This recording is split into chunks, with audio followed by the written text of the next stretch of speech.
வணக்கம். இந்த வீடியோவில் என்ன பார்க்க போகிறோம் அப்படின்னு சொல்லிட்டு பார்த்தீங்கன்னா பிசி அல்டிமேட்டில் எபிசோட் 11 வந்து பார்க்க போகிறோம். ஸோ எபிசோட் 11 வந்து அறிவியல் வினாக்களில் தான் இதில் கொடுத்துருக்காங்க. இது வரைக்கும் 10 எபிசோட் பார்த்துருப்பீங்க, அதுக்கான டெஸ்ட்டையும் எழுதியிருப்பீங்க. சரிங்களா? நிறைய பேர் நல்லாவே ஆன்சர் எழுதியிருப்பீங்கன்னு நம்புகிறேன். ஸோ பாருங்கள், இந்த எபிசோட்ல ஃபர்ஸ்ட் கொஸ்டின் என்ன அப்படின்னு பார்த்தீங்கன்னா, விசையின் எஸ்ஐ அலகு என்ன அப்படின்னு சொல்லிட்டு கேட்டிருக்காங்க. இது ஒரு பேசிக் கொஸ்டின் தான். விசையின் எஸ்ஐ அலகு என்ன? ஸோ எஸ்ஐ அலகு வந்து பார்த்தீங்கன்னா நியூட்டன் தாங்க. சரியா? ஸோ ஃபர்ஸ்ட் கொஸ்டினுக்கு ஆன்சர் ஆப்ஷன் பி. அப்போ மீதி இருக்கிற ஆப்ஷன்லாம் என்ன சார் அப்படின்னு தெரிஞ்சுக்க. விசையோட சிஜிஎஸ் அளவு தான் வந்து பார்த்தீங்கன்னா டைன் அப்படின்னு சொல்லுவாங்க. சரிங்களா? டைன் இங்கிலீஷ்ல டிஒய்என்இ அப்படின்னு சொல்லுவோம். சரிங்களா? ஸோ டைன்னா என்ன சார்? அது ஓகே. இங்க பாருங்க, இந்த சிஜிஎஸ் அப்படின்னா என்னன்னா சென்டிமீட்டர் கிராம் செகண்ட். ஓகேவா? தெரியும்ல, எஸ்ஐ அப்படின்றது வந்து பாத்தீங்கன்னா கொண்டு வரத்துக்கு முன்னையே சிஜிஎஸ் அளவு, எஃபிஎஸ் அளவு இதெல்லாம் இருந்துச்சு, எம்கேஎஸ் அளவுன்னு. ஸோ அதுல ஒண்ணுதான் இந்த சிஜிஎஸ் அளவு. அதுக்கான அலகு தான் வந்து என்னது? டைன் அப்படின்னு சொல்லிட்டு சொல்லுவாங்க. ஓகேவா? இதுல கிலோகிராம் அப்படின்னா என்னன்னா நிறையோட எஸ்ஐ அலகா, நிறையின் எஸ்ஐ அலகு. நிறையின் எஸ்ஐ அலகு தான் கிலோகிராம் அப்படின்னு சொல்லுவோம். ஸோ இதெல்லாம் வந்து அடிப்படை அலகுகள்லேயே வரும். சரியா? அதே மாதிரி மீட்டர் அப்படின்னும் போது நீளத்தின் எஸ்ஐ அலகு. நீளத்தின் எஸ்ஐ அலகு தான் வந்து மீட்டர் அப்படின்னு சொல்லுவோம். ஓகேவா? ஸோ ஃபர்ஸ்ட் கொஸ்டினுக்கு ஆன்சரு விசையின் எஸ்ஐ அலகு வந்து என்னது? நியூட்டன். ஸோ செகண்ட் கொஸ்டின் பாருங்க, ஈர்ப்பியல் மாறிலியின் மதிப்பு என்ன அப்படின்னு சொல்லிட்டு கேட்டிருக்காங்க. ஸோ இதெல்லாம் வந்து வேற வழியே இல்லை, நம்ம மெமரி பண்ணி தான் ஆகணும். சரியா? பாருங்க, 6.674 × 10⁻−11 நியூட்டன் எம் ஸ்கொயரு கிலோகிராம் -2 அப்படின்றது தான் இந்த கொஸ்டினுக்கான ஆன்சர். சரியா? ஸோ இங்க 10⁻−11 வரணும். அப்படிதான் ஞாபகம் வச்சு ஆகணும், வேற வழியே இல்லை. இங்க பாருங்க, 24, 23, 11 -11 இருக்கு. ஸோ -11 வர்றது ஆன்சரு அப்படின்னு ஞாபகம் வச்சுக்க. ஓகேவா? ஸோ இந்த ஐடியா வந்து இதுல நீங்க தெரிஞ்சுக்க வேண்டிய விஷயம். இதுல இருந்து கொஞ்சம் எக்ஸஸா வேற என்ன பார்த்துக்க, வானியல் அலகு. சரிங்களா? அப்படின்றதுக்கான மதிப்பு என்ன? நீ ஆன்சர் சொல்லு. வானியல் அலகுக்கான மதிப்பு என்ன? அதே மாதிரி ஒரு ஒளியாண்டுக்கான மதிப்பு என்ன? ஸோ இது ரெண்டுமே இதுல இருந்து நீ பார்த்துக்க வேண்டிய விஷயம். ஓகேவா? ஏன் இந்த ஈர்ப்பியல் மாறிலியை பத்தி சொல்றேன் அப்படின்னா, இந்த ஈர்ப்பியல் மாறிலிக்கு இன்னொரு பேரு நியூட்டன் மாறிலி அப்படின்னு சொல்லுவாங்க. நியூட்டன் மாறிலி. சரிங்களா? ஸோ கிராவிடேஷனல் கான்ஸ்டன்ட் அப்படின்னு சொல்லுவாங்க இங்கிலீஷ்ல. ஈர்ப்பியல் மாறிலிக்கு இன்னொரு பேர் என்னது? நியூட்டன் மாறிலி.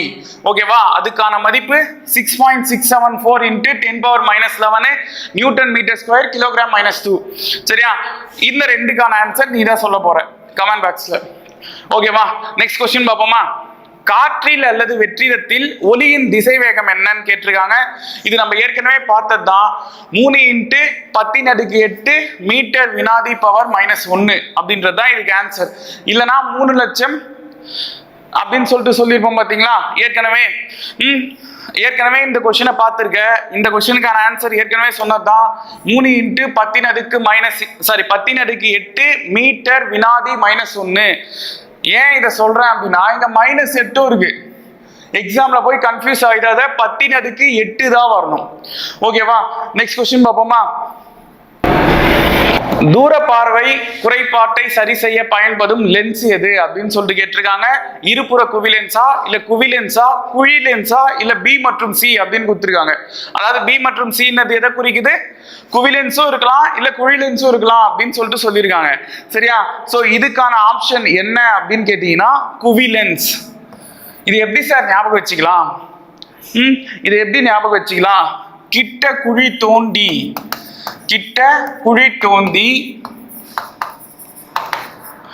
தூர குவி, கிட்ட குழி தோண்டி தூர குவி அப்படின்னு சொல்லுவாங்க. அப்படின்னா என்ன சார் அர்த்தம்? பாருங்க, கிட்ட குழி, சோ கிட்ட பார்வைக்கு குழி லென்ஸ். சரியா? தூர குவி, தூர பார்வைக்கு குவி லென்ஸ். அப்போ இங்க கொஸ்டின் என்ன கேக்குறாங்க? தூர பார்வை குறைபாட்டை சரி செய்ய அப்படின்னும் போது தூர பார்வைக்கு குவி லென்ஸ். சோ குவி லென்ஸ்ன்றது ஆப்ஷன் பி. அதுதான் இந்த கொஸ்டினுக்கான ஆன்சர். ஓகேவா? சோ நெக்ஸ்ட் கொஸ்டின் பாருங்க. விழிக்கோலத்தின் முன்பகுதியில் காணப்படும் மெல்லிய ஒளி புகும் படலம் எது அப்படின்னு கேட்டிருக்காங்க. ஸோ இது நம்ம கண்ணை பத்தி சொல்லியிருக்காங்க. சரியா? இதுக்கான ஆன்சர் வந்து என்ன அப்படின்னு கேட்டீங்கன்னா கார்னியா. கார்னியா தான் வந்து பார்த்தீங்கன்னா விழிக்கோலத்தில் இருக்கிற முன்பகுதியில் காணப்படுற மெல்லிய ஒளி புகும் படலம் அப்படின்னு சொல்லுவாங்க. ஸோ ரொம்ப மெலிசா இருக்கும். இது மூலியமா தான் ஒளியானது நம்ம கண்ணில் வந்து போகுது உள்ள. சரியா? சரி, அப்ப மீதி இருக்குதுலாம் பார்க்கும். ஐரிஸ்னா என்ன சார்? கண்ணில் இருக்கிற சரிங்களா நிறமுடைய பகுதி அப்படின்றது தான் ஐரிஸ் அப்படின்னு சொல்லுவோம். கண்ணின் நிறமுடைய பகுதி.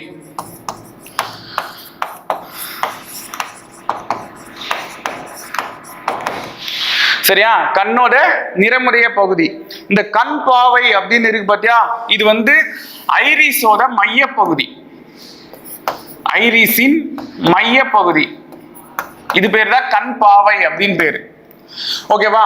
அப்ப விழித்திரை அப்படின்னா என்ன சார்? அதுக்கு இன்னொரு பேரும் இருக்குங்க. விழித்திரைய வேற என்ன சொல்லலாம்? ரெட்டினா அப்படின்னு சொல்லலாம். சரியா? விழித்திரைய ரெட்டினா அப்படின்னு சொல்லலாம். விழிக்கோலத்தில் பின்புற உட்பரப்பு பொருளின் தலைக்கீழான மெய்பிம்பம். சோ இங்கதான் வந்து என்ன கிடைக்கும் அப்படின்னு பாத்தீங்கன்னா, நம்ம கண்ணால ஒரு விஷயத்த பாக்குறோம் பாத்தீங்களா, அதுக்கான மெய்பிம்பம், அதாவது தலைக்கீழான மெய்பிம்பம் வரும். தலைக்கீழான மெய்பிம்பம் அப்படின்னா என்னது? இப்போ ஒரு அந்த காலத்துல போட்டோ எடுத்திருப்பாங்க, பார்த்துப்பீங்க. சரிங்களா? நெகட்டிவ் அப்படின்னு சொல்லிட்டு ஒன்று வரும் பார்த்தியா, அதுதான் தலைக்கீழான மெய்பிம்பம். சரியா? அதை நம்ம கண்ணில் உருவாக்குறது எதுன்னு கேட்டீங்கன்னா இந்த விழித்திரை தான். சரியா? ஸோ நெக்ஸ்ட் கொஸ்டின் பாருங்க. லென்ஸின் திறன் வாய்ப்பாடு இல்ல திறன் சமன்பாடு என்ன அப்படின்னு கேட்டிருக்காங்க. சரிங்களா? ஸோ இதுக்கான ஆன்சருக்கு 4 ஆப்ஷன் கொடுத்துருக்காங்க. 1/f = 1/v - 1/u, m = v/u, p = 1/f, r = 2f அப்படின்னு 4 ஆப்ஷன் கொடுத்துருக்காங்க. இதுக்கான ஆன்சரு p = 1/f. சரியா? அப்ப லென்ஸின் திறன் சமன்பாடு p = 1/f. ஸோ இதுல இருந்து உனக்கு ஒரு கொஸ்டின், லென்ஸின் திறன் அலகு என்ன அப்படின்னு சொல்லிட்டு ஆன்சர் சொல்லுங்க. இது நிறைய முறை கேட்ட கொஸ்டின். சரிங்களா? லென்ஸோட திறன் அலகு என்ன அப்படின்னு சொல்லிட்டு நீங்க ஆன்சர் சொல்ல போறீங்க. சோ நெக்ஸ்ட் கொஸ்டின் பாருங்க. வெப்ப ஆற்றலின் SI அலகு என்ன அப்படின்னு சொல்லிட்டு கேட்டிருக்காங்க. சோ வெப்ப ஆற்றலின் SI அலகு, ஆற்றலின் SI அலகு அப்படின்னாலே ஜூல் தாங்க. சரியா? ஜூல் தான். சோ பொருளின் SI அளவு, பொருளின் அளவுக்கான SI அலகு மோல். பொருளின் அளவுக்கான SI அலகு தான் மோல். சரியா? ஒளி செறிவின் SI அலகு, ஒளி செறிவின் SI அலகு இதுதான் கேண்டிலா, CD அப்படின்னு சொல்லுவாங்க. சரியா? ஒளி செறிவின் SI அலகு. கெல்வின் அப்படின்றது உங்களுக்கே தெரியும், வெப்பநிலையின் SI அலகு. சரியா? வெப்பநிலையின் SI அலகு. ஓகேவா? எல்லாமே தெரிஞ்சுக்க. வெப்ப ஆற்றலின் SI அலகு ஜூல். ஓகேவா? வெப்பநிலையின் SI அலகு கெல்வின். மோல்னா பொருளின் அளவுக்கான SI அலகு, இது வந்து MOL, மோல் அப்படின்னு சொல்லுவாங்க. சரியா? அதே மாதிரி கேண்டிலா அப்படின்றது ஒளி செறிவின் SI அலகு. சரியா? சோ இந்த ஒரு கொஸ்டின்ல 4 கேள்விக்கான ஆன்சர் இருக்கு. ஓகேவா? நெக்ஸ்ட் கொஸ்டின் பார்ப்போமா? சோ நெக்ஸ்ட் கொஸ்டின் பாருங்க. பொது வாழ்வு மாறிலியின் மதிப்பு என்ன அப்படின்னு கேட்டிருக்காங்க. அதுக்கு ஒரு 4 ஆப்ஷன் கொடுத்துருக்காங்க. 3.81 joule mole inverse K inverse, அதாவது கெல்வின் இன்வெர்ஸ் அப்படின்னு. சரிங்களா? அந்த மாதிரி ஒரு 4 ஆப்ஷன் கொடுத்துருக்காங்களா? இந்த 4 ஆப்ஷன்ல எது சார் ஆன்சர் அப்படின்னு கேட்டீங்கன்னா 8.31 joule mole inverse kelvin inverse, அதுதான் வந்து ஆன்சர். ஓகேவா? சோ இந்த மதிப்பை நீ மெமரி பண்ணி தான் ஆகணும். சரியா? ஒரு சில விஷயம் கான்ஸ்டன்ட், மதிப்பு மாறாதது, மாறிலி அப்படின்னு. சோ அந்த மாதிரி விஷயத்தை நீ என்ன பண்ணி ஆகணும்? மெமரி பண்ணி தான் ஆகணும். சரியா? சோ பொது வாழ்வு மாறிலி அதுக்கான மதிப்பு என்னது? 8.31 joule mole inverse K inverse அப்படின்னு. ஓகேவா? சோ நெக்ஸ்ட் கொஸ்டின் பாருங்க. இது எல்லாருக்குமே தெரிஞ்சதுதாங்க. இப்போ குரூப் 4லயும் இந்த கொஸ்டின் கேட்டிருந்தாங்க கூற்றுல. சரியா? மின்னழுத்த வேறுபாட்டை அளவிட பயன்படும் கருவி எது அப்படின்னு சொல்லிட்டு. சரியா? சோ இதுக்கான ஆன்சரு வோல்ட் மீட்டர். மின்னழுத்த வேறுபாட்டை அளவிட பயன்படும் கருவி எது? Volt metre. அப்ப அம்மீட்டர்னா என்ன சார்? ஒரு கடத்தில எந்த அளவுக்கு கரண்ட் பாயுது அப்படின்னு தெரிஞ்சுக்கிறதுக்காக தான் அம்மீட்டரை வந்து பார்ப்பாங்க. சரியா? அதுக்கான கருவி தான் என்னது? அம்மீட்டர் அப்படின்னு சொல்லுவாங்க. சரியா? ஒரு மின்சுற்றில் மின்னோட்டத்தின் அளவை தெரிஞ்சிக்க பயன்படுறது தான் அம்மீட்டர். ஸோ இந்த அம்மீட்டருக்கு முன்ன நம்ம கால்வனாமீட்டரை வந்து பயன்படுத்திடணும். சரியா? இந்த கால்வனாமீட்டர் வந்து சிம்பிள் ஜி அப்படின்னு சொல்லுவாங்க. அம்மீட்டருக்கான சிம்பிள் வந்து ஏன்னு சொல்லுவாங்க. சரியா? அப்போ மின்தடை மாற்றி அப்படின்னு சொல்லிட்டு சொல்றாங்கல்ல, இது பேர் இங்கிலீஷ்ல ரியோஸ்டாட் அப்படின்னு சொல்லுவாங்க. மின்தடை மாற்றி. சோ இதோட வேலை என்ன சார் அப்படின்னு கேட்டீங்கன்னா, நிலையற்ற மின்தடை. ஒரு கடத்தில நிலையற்ற மின்தடையா இருக்கிறது தான் வந்து மின்தடை மாற்றி. சரியா? சோ மின்தடை மாற்றிக்கு இன்னொரு பேர் என்னது? நிலையற்ற மின்தடை அப்படின்னும் வந்து சொல்லலாம். சரியா? சோ இந்த கொஸ்டினுக்கு மின்னழுத்த வேறுபாட்டை அளவிட பயன்படும் கருவி எதுன்னு கேட்டா நீ என்ன சொல்லலாம்? வோல்ட் மீட்டர் அப்படின்னு சொல்லலாம். ஓகேவா? சரி, இதை வச்சுட்டு உனக்கான கொஸ்டின், மின்னோட்டத்தின் எஸ்ஐ அலகு என்ன? மின்னோட்டத்தின் எஸ்ஐ அலகு. சரியா? சைட் பை சைடு சொல்ற கொஸ்டினை அப்படியே ஆன்சர் கமெண்ட்ல சொல்லுங்க. சரியா? உனக்காக கொஸ்டின் கேட்கறது என்னன்னா, ஒரு கொஸ்டின் கொடுத்துட்டேங்க, அது சம்பந்தமா வேற என்ன மாதிரிலாம் கொஸ்டின் கேட்பாங்களோ அதெல்லாம் தானே உனக்கு கொஸ்டினா கேட்டுங்க. சரியா? உனக்கு ஆன்சர் தெரியலனாலும் அட்லீஸ்ட் வீடியோ பார்த்த பிறகு இந்த கொஸ்டினை எழுதி வச்சுட்டு ஆன்சர் தேடியாவது ஆன்சர் கண்டுபிடிச்சுக்க. இல்ல கமெண்ட்ல ஆன்சர் சொல்றாங்க பத்தியா, அதை வச்சியாவது தெரிஞ்சுப்ப. சரியா? 10 கொஸ்டினை எக்ஸ்ட்ராவா தெரிஞ்சிக்க. ஓகேவா? நெக்ஸ்ட் கொஸ்டின் பாரு, மின் அழுத்தத்தின் எஸ்ஐ அலகு. மின் அழுத்தத்தின் எஸ்ஐ அலகு. எஸ்ஐ அலகு. ஓகேவா? ஃபர்ஸ்ட் கேட்டிருக்கிறது மின்னோட்டம், அதுக்கப்புறம் மின் அழுத்தம் கேட்டிருக்கேன். மூணாவதா வந்து மின்தடையின் எஸ்ஐ அலகு. மின்தடையின் எஸ்ஐ அலகு. சோ இந்த 3 கொஸ்டினுக்கான ஆன்சரு நீ தான் கமெண்ட் பாக்ஸ்ல சொல்ல போற. சரியா? நெக்ஸ்ட் கொஸ்டின் பார்ப்போமா? அது கீழவே இருக்கா? ஒரு கொஸ்டின் தப்ஸ்ட் பாருங்க, மின்தடையின் எஸ்ஐ அலகு அப்படின்னு சொல்லிட்டு கொடுத்துருக்காங்க. நான் தான் ஆன்சர் சொல்லி ஆகணும் போல. இப்போ மின்தடையின் எஸ்ஐ அலகு வந்து ஓம். சரியா? மின் தடை, தடைக்கான எஸ்ஐ அலகு வந்து என்னது? ஓம் அப்படின்னு சொல்லுவாங்க. சரியா? அப்போ வோல்ட்னா என்ன சார் அப்படின்றது நீ தான் ஆன்சரா சொல்ல போற. சரியா? வோல்ட்னா என்னன்னு, அம்மீட்டர் தான் என்னன்னு இப்பதான் பார்த்தோம். கெல்வின்னா என்னன்னு உனக்கே தெரியும், வெப்பநிலையின் எஸ்ஐ அலகு. சரியா? சோ ஐடியா தெரிஞ்சு அதுக்கேற்ற மாதிரி படி. நெக்ஸ்ட் கொஸ்டின், மிக உயர்ந்த மின்தடை எண் கொண்ட கடத்தி எது அப்படின்னு சொல்லிட்டு கேட்குறாங்க. இதுக்கு 4 ஆப்ஷன் கொடுத்துருக்காங்க பாருங்க, நிக்ரோம், தாமிரம், நிக்கல், குரோமியம். சரியா? ஸோ அப்படின்னு 4 ஆப்ஷன் கொடுத்துருக்காங்க. இதுக்கான ஆன்சர் என்ன அப்படின்னு கேட்டீங்கன்னா நிக்ரோம். சரியா? இந்த நிக்ரோம் எதுக்கு சார் மிக உயர்ந்த மின்தடை? இது எங்க யூஸ் பண்றாங்க அப்படின்னு பாத்தீங்கன்னா, இந்த ஹீட்டர் எல்லாம் இருக்கு பாத்தீங்களா, ஹீட்டரு, ஹேர் ட்ரையரு, இது எல்லா இடத்துலயுமே வந்து பாத்தீங்கன்னா இந்த நிக்ரோமானதான் அந்த கம்பி வந்து உருவாக்கியிருப்பாங்க. சரியா? சோ அதனால்தான் வந்து அது உயர்ந்த மின்தடை எண் கொண்டது அப்படின்னு சொல்றோம். ஓகேவா? அவ்வளவு சீக்கிரம் வந்து அந்த கம்பி வந்து அறுபடாதுங்க. சரியா? அதனால தான் உயர் மின்தடை எண் கொண்டது அப்படின்னு சொல்லலாம். சரியா? சோ நெக்ஸ்ட் கொஸ்டின் பாருங்க, இதெல்லாம் டைரக்ட் கொஸ்டின் தான். ஒரு குதிரை திறன் என்பது ஹார்ஸ் பவர் அப்படின்னு சொல்லுவாங்க. ஒரு குதிரை திறன் என்பது 746 வாட் வந்து கொண்டது. சரியா? 746 வாட். சரி, மின்திறனின் எஸ்ஐ அலகு என்ன அப்படின்னு நீங்க ஆன்சர் சொல்லுங்க. மின்திறனின் எஸ்ஐ அலகு. ஓகேவா? இது ஒரு கொஸ்டின் உனக்கானது. நெக்ஸ்ட், 20 ஹெர்ட்ஸை விட குறைவான அதிர்வெண் கொண்ட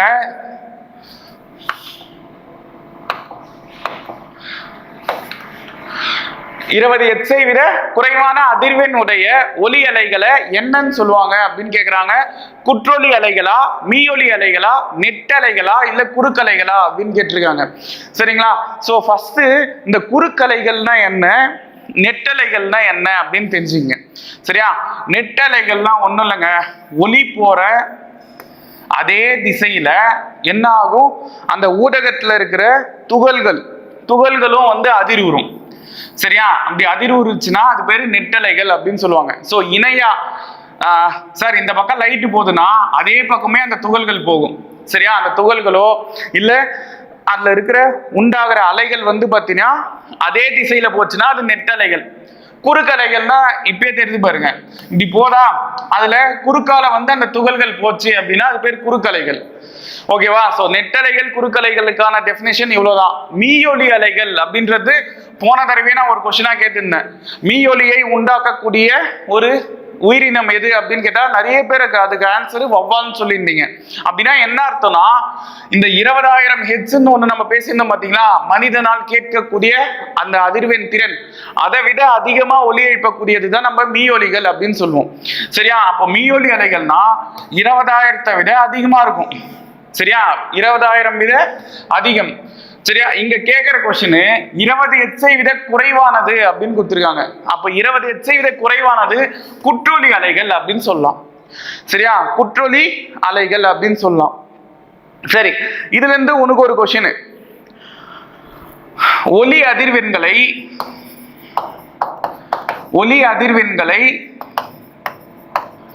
எந்த அலகு கொண்டு அளக்கலாம்?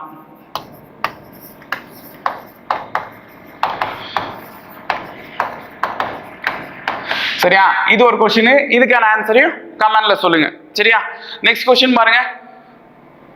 ஒலி அலைகள் டேஷ் திசை வேகத்தில் பரவும் அப்படின்னு கேட்டிருக்காங்க. இதுல இன்னொரு வார்த்தையும் கேட்டுக்கணும்.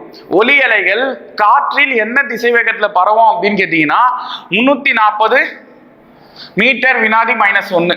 சோ இந்த ஸ்பீட்ல போகும். சரிங்களா? ஒலி அலைகள் முன்ன பார்த்த ஒலி அலைகள் வேற, இது வேற. இந்த ஒலி சின்ன லீ வந்துச்சுன்னா அது சவுண்டு. சரியா? பெரிய லீ வந்துச்சுன்னா அது லைட்டு. சின்ன லீ வந்தா சவுண்டு, பெரிய லீ வந்தா லைட்டு. சரியா? சோ ஐடியா புரிஞ்சுக்க. இங்க குத்துருக்கிறது சவுண்டு. அந்த சவுண்டுக்கான ஒலி இருக்கு பாத்தியா? இப்ப நம்ம பேசுறதே இன்னொருத்தருக்கு எப்படி போய் சேருது? அலைவடிவில் தான் போய் சேரும். சரியா? அப்படி போகும்போது என்ன ஸ்பீட்ல போதா? 340 மீட்டர் வினாடி -1. சரிங்களா? சோ இதுக்கான மீனிங் என்ன அர்த்தம்? ஒரு வினாடிக்கு 340 மீட்டர் தூரத்துக்கு போகுது. சரியா? சோ அந்த அளவுக்கு ஸ்பீடா போகும் அப்படின்னு சொல்லிட்டு சொல்றாங்க. சரியா? நெக்ஸ்ட் கொஸ்டின் பாருங்க. கிலோவாட் மணி என்பது எதனுடைய அலகு அப்படின்னு சொல்லிட்டு கேட்டிருக்காங்க. ஓகேவா? கிலோவாட் மணி என்பது எதனுடைய அலகு? சோ இதுக்கு 4 ஆப்ஷன் வந்து மின்தடை எண்ணு, இன்னொன்னு வந்து மின் கடத்து திறன், மின்னாற்றல், மின் திறன் அப்படின்னு சொல்லிட்டு 4 கொடுத்துருக்காங்க. சரியா? இதுல ஃபர்ஸ்ட் மின்தடை எண், இதுக்கான அலகு என்ன அப்படின்னு கேட்டீங்கன்னா ஓம் மீட்டர்.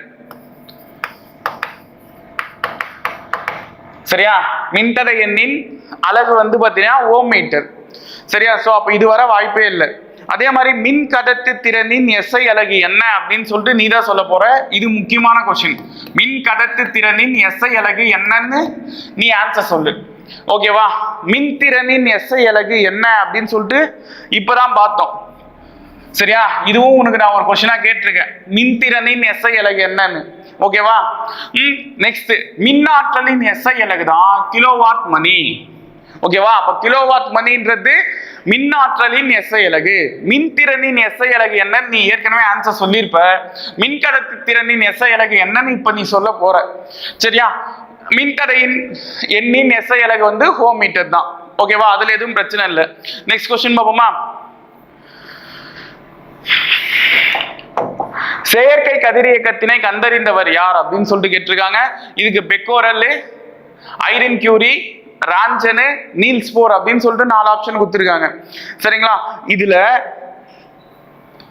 பாருங்க, பெக்கோரல் அப்படின்றவர் யாருன்னு கேட்டீங்கன்னா இயற்கை கதிரியக்கத்தை கண்டறிந்தவர்.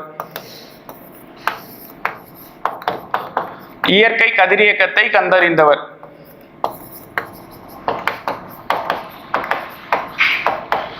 சரியா? இல்ல கதிரியக்கத்தினை கண்டறிந்தவர் யாருன்னு கேட்டீங்கன்னாலும் ஹென்றி பெக்கோரல் தான். ஓகேவா? ஹென்றி பெக்கோரல் தான். ஐரின் கியூரி தான் செயற்கை கதிரியக்கத்தை கண்டறிந்தவர்.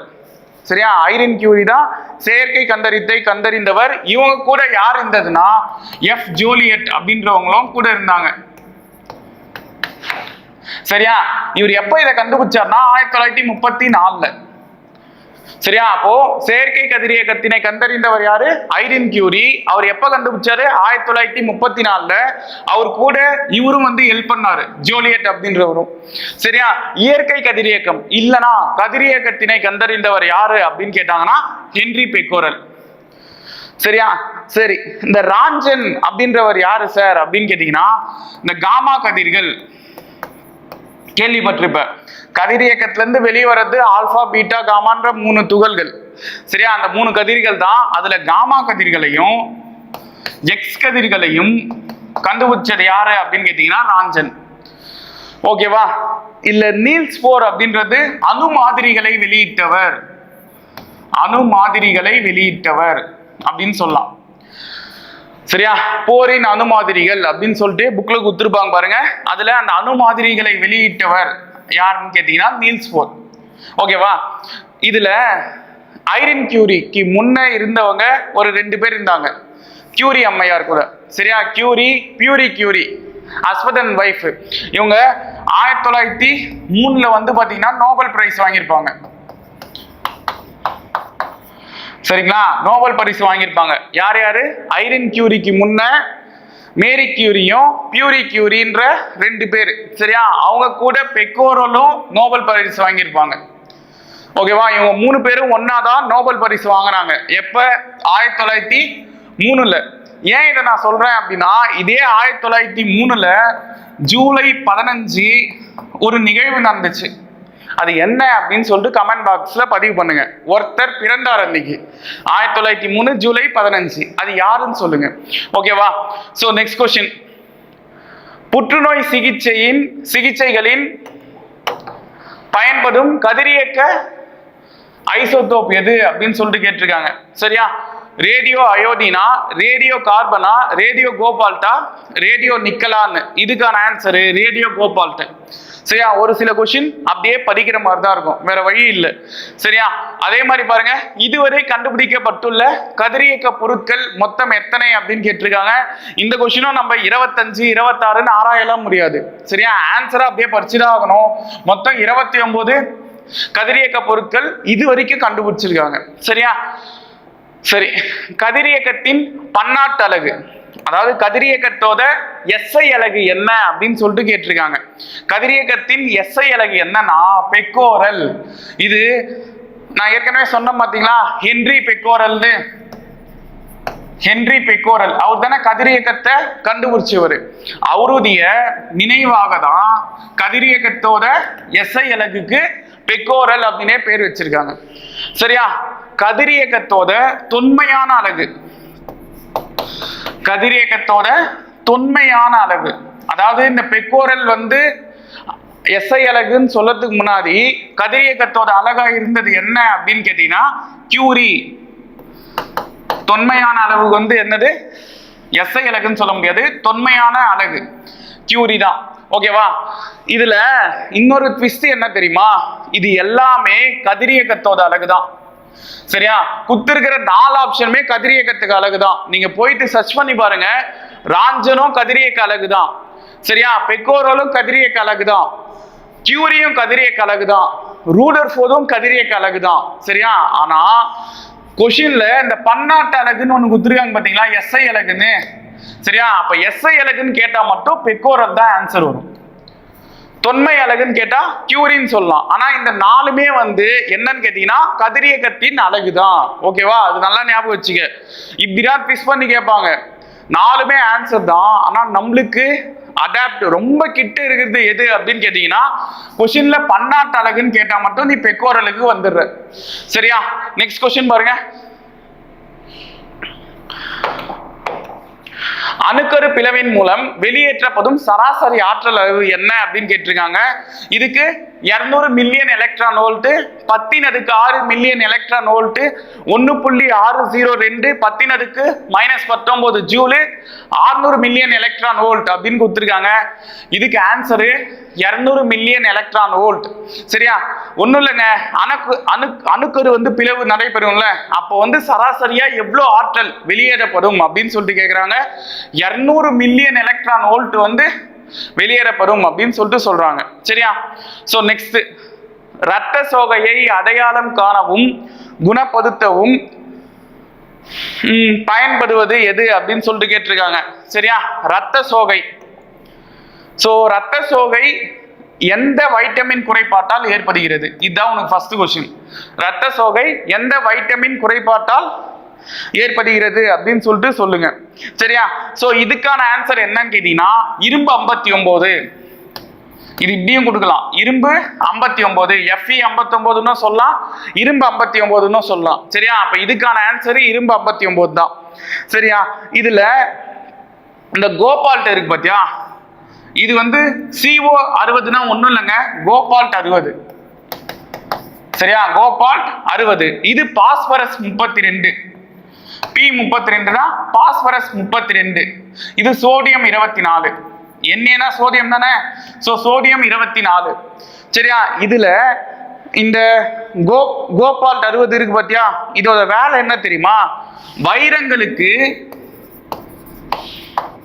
வைரங்களுக்கு செயற்கையாக நிறமூட்ட பயன்படும். செயற்கையா நிறமூட்டத்துக்கு பயன்படுது. சரியா, செயற்கையா பாலிஷ் அடிக்க பயன்படுது, வேற ஒன்றும் இல்லை. சரியா, இந்த கோபால்ட் 60. அதே மாதிரி சோடியம் 24 அப்படின்னு ஒன்று குத்துருக்காங்க பாத்தியா, இந்த சோடியம் 24 வேலை என்னன்னா உடம்புல எங்க பாதிப்பு ஏற்படுது, உடலில் உள்ள உறுப்புகளில் எங்க பாதிப்பு ஏற்படுது அப்படின்னு தெரிஞ்சுக்கிறதுக்காக என்ன கொடுப்பாங்க? சோடியம் 24 பயன்படுத்துவாங்க. சரியா, சோ பாஸ்பரஸ் 32க்கு என்ன வேலை அப்படின்னு சொல்லிட்டு நீ ஆன்சரா சொல்லு. ஓகேவா, பாஸ்பரஸ் 32 வேலை என்னன்னு. ரத்த சோகைக்கான ஆன்சர் வந்து இரும்பு 59பா. சரியா, கோபால்ட் 60 வேலை வைரங்களுக்கு செயற்கையா நிறைமூட்ட பயன்படுது. சரியா, சோடியம் 24 வேலை உடம்புல இருக்கிற உறுப்புக்கு எங்க பிரச்சனை இருக்கு, எங்க பாதிப்பு ஏற்பட்டிருக்கு அப்படின்னு தெரிஞ்சுக்கிறதுக்காக சோடியம் 24 பயன்படுத்துவாங்க. பாஸ்பரஸ் 32 வேலை என்னன்னு நீ தான் சொல்ல போற. ஓகேவா, நெக்ஸ்ட் கொஸ்டின் பாருங்க. உயர் ஆற்றல் கொண்ட நியூட்ரான்களை குறைந்த ஆற்றல் கொண்ட நியூட்ரான்களாக குறைப்பதற்கு பயன்படுவது எது அப்படின்னு கேட்டிருக்காங்க. இதுக்கு யுரேனியம், கிராஃபைட்டு, காட்மியம், ஹீலியம் சொல்லிட்டு 4 ஆப்ஷன் கொடுத்துருக்காங்க. சரியா, இதுக்கான ஆன்சர் என்ன அப்படின்னு கேட்டீங்கன்னா கிராஃபைட். ஓகேவா, இந்த கிராஃபைட் தான். இந்த கிராஃபைட் வந்து பாத்தீங்கன்னா கார்பனோட ஒரு வடிவம், கார்பனின் ஒரு வடிவம். சரியா, இதுவும் மின்சாரத்தை கடத்தக்கூடிய ஒரு உலோகம் தான். சரியா, சோ நெக்ஸ்ட் क्वेश्चन வந்து பாப்போமா. காமினி அணுக்கரு உலை அமைந்துள்ள இடம் எது, அங்க எங்க அப்படின்னு சொல்லிட்டு கேட்டிருக்காங்க. கல்பாகமா, இல்ல கூடங்குளமா, மும்பையா, ராஜஸ்தானா அப்படின்னு. இது மும்பையோ ராஜஸ்தானோ இல்ல. சரியா, ஓகேவா, இதுக்கான ஆப்ஷன் மும்பையும் இல்ல ராஜஸ்தானும் இல்ல. சரியா, கூடங்குளமும் இல்ல, கூடங்குளத்திலையும் இல்ல, கல்பாக்கத்துல தான். சரியா, கல்பாக்கத்துல இந்திரா காந்தி அணு ஆராய்ச்சி மையம், இந்த அணுக்கரு இந்திரா காந்தி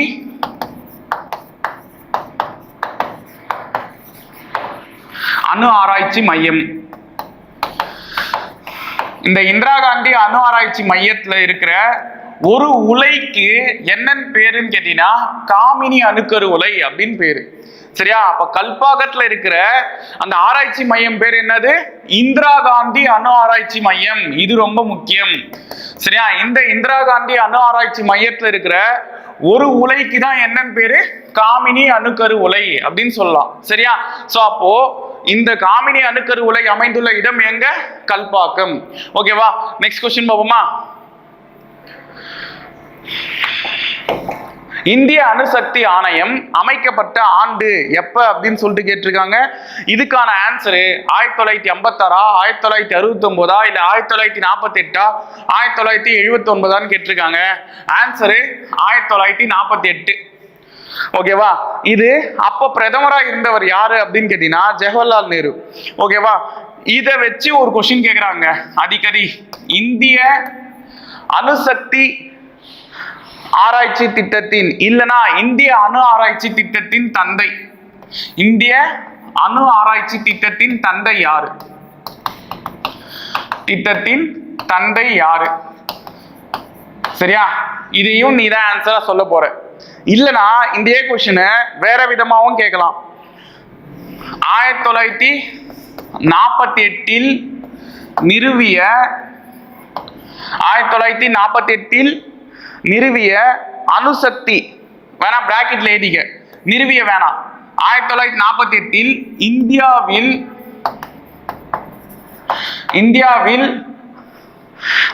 அணுசக்தி ஆணையம் நிறுவியவர் யார்? சோ இந்த கொஸ்டினை ரெண்டு விதமா கேட்கறாங்க. இந்திய அணுசக்தி ஆராய்ச்சி திட்டத்தின் தந்தை யாருன்னு கேட்டாலும் ஒருத்தர் தான். சரி, 1948 இந்தியாவில் அணுசக்தி ஆணையத்தை நிறுவியவர் யாருன்னு கேட்டாலும் ஒருத்தர் தான். அந்த ஒருவர் யார் அப்படின்றதுதான் நீ சொல்ல போற. சரியா? நெக்ஸ்ட் கொஸ்டின், பாதுகாப்பான கதிர்வீச்சின் அளவு ஒரு வாரத்துக்கு எவ்வளவு இருக்கும் அப்படின்னு சொல்லிட்டு கேட்டிருக்காங்க. ஸோ ஒரு வாரத்துக்கு 100 மில்லியன் ராஞ்சன் இருக்கும் அப்படின்னு சொல்லிட்டு சொல்லலாம். சரியா? இதுக்கு 4 option, 200 milli Roentgen, 600 milli Roentgen, அதே மாதிரி 100 milli Roentgen, 400 milli Roentgen, 4 option கொடுத்துருக்காங்க. ஆனா ஆன்சரு 100 மில்லி ராஞ்சன் தான். ஓகேவா? ஸோ இந்த எபிசோட்ல நம்ம 25 கொஸ்டின் பார்த்துருக்கோம். சரியா? இது இல்லாம நான் நிறைய கொஸ்டின் கேட்டிருப்பேன். நீயும் அதுக்கு நிறைய கொஸ்டினுக்கு ஆன்சரு கமெண்ட்ல சொல்லியிருப்ப. சரியா? ஆன்சர் தெரியல அப்படின்னு சொல்லிட்டுலாம் ஃபீல் பண்ணாத. இப்போ போய் உக்காந்து அந்த கொஸ்டினுக்கான ஆன்சரை தேடு. சரியா? ஏன்னா வெற்றிக்கான முதல் படியே என்ன தெரியுமா? எப்படிலாம் நம்ம தோக்குறோமோ அதை தெரிஞ்சுக்கணும். சரியா? அதை தெரிஞ்சுன்னு இன்னொரு தடவை அந்த தப்பா பண்ணாம இருக்கிறது தான். சரியா? நெக்ஸ்ட் கிளாஸ்ல பார்ப்போம். நன்றி.